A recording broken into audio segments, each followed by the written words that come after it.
really about exploring lots of different types of revision methods and then finding the one that suits you. I think it's really important to know what kind of learner you are. There's apps that you can actually get, and with that it tells you if you're either a visual learner, an audio learner, or if you're like an active learner. I would recommend using flashcards because it's really easy with like subtopics to like have one for each or a few for each, and at the same time you can't cheat with flashcards because if you're writing and reading you can sneak a peek and be like, oh, I would have gotten that, but with flashcards you either know it or you don't. For subjects like science and maths, then I would usually use past papers because the past papers have questions that cover a very broad area of the syllabus. Because I have dyslexia, I found it easier to watch YouTube videos online rather than just going through a textbook, because I much preferred having someone talk at me and being able to listen to something and maybe see like a PowerPoint go across on the screen. Personalising colour coding notes is actually really useful because you might associate one colour subconsciously with another colour. For example, my psychology class is like entirely blue, the chairs, the carpet, the walls,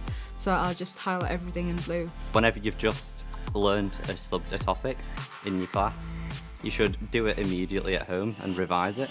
And then from there you should revise it the next day, and then a week later, and then a month later, and then do it every month thereafter. Post-it notes could be quite good if there's just like something you need to remember, like maybe a diagram or something, where you can just post it where you're most often going to see it. If you work with friends to test each other, then that builds up each other's knowledge and everyone benefits.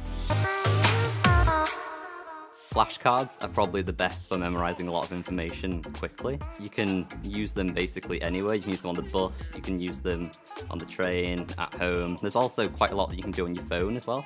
You can buy ones online or you can make them yourself and take photos. Delayed recall is this technique where you go through your flashcards as usual, and if you get it right, you put it in a different pile. And that pile basically represents how often you should review that flashcard.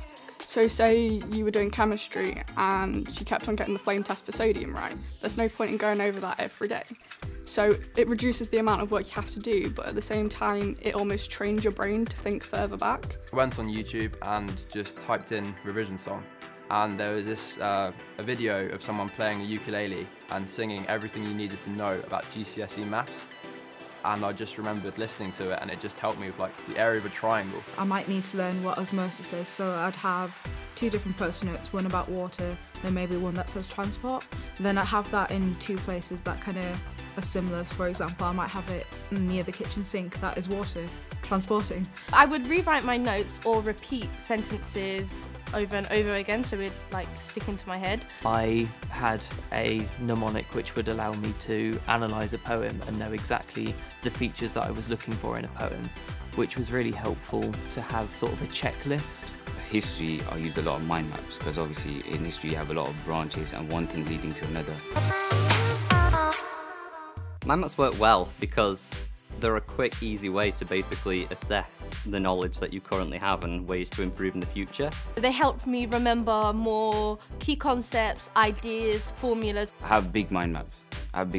So they come in, they hit you in the face so you actually look at it. They're almost like a mental splurge onto a page, and if you use them like that, you're just quickly writing down everything that you know about the subject, and that'll make you quickly make links with all other parts of the topic. It has to be colourful, different fonts, different images, something eye-catching. If you were going to be revising English, you might want to put a character in your novel in the middle of the page, and then have themes and quotes related to that character coming out of the outside, and perhaps you could have quotes in one colour of one particular theme, and then all of the different themes in different colours. I'd hang them all around my room, so when I'd wake up, I'd see them. When I'd go to sleep, I'd see them. I would just spot a piece of information, and every time, if you keep seeing that piece of information, it's eventually going to go in your head.